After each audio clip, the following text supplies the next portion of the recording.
arid region, meaning that we don't receive a lot of rainfall or precipitation. And because of this, the farmers often put down artificial watering troughs as a way to provide water to the animals in the area, both their livestock and indigenous herbivores.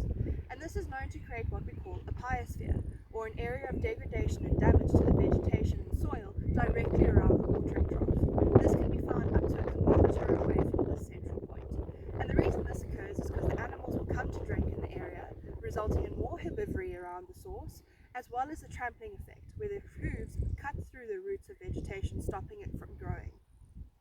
Although these areas have been studied since the early 1960s around multiple arid areas, there's not a lot of information about how it affects other organisms, mainly birds and arthropods, and that's what I focused on in my master's research.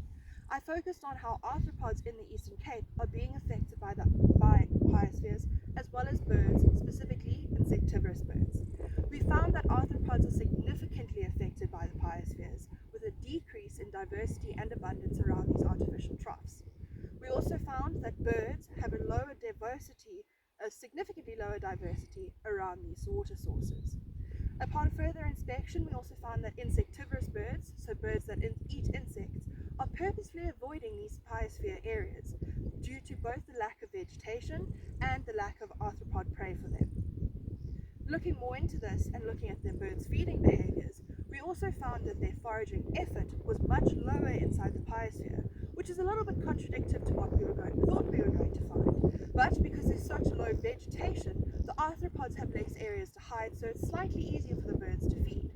However, their foraging efficiency is much higher outside of the biosphere, and this is because there's a much higher abundance of arthropods as well as a much higher diversity, meaning the birds have more choice, and although it might be slightly harder for them to find food, it's more rewarding when they do. It's a larger food item, and this gives them more energy to carry on foraging.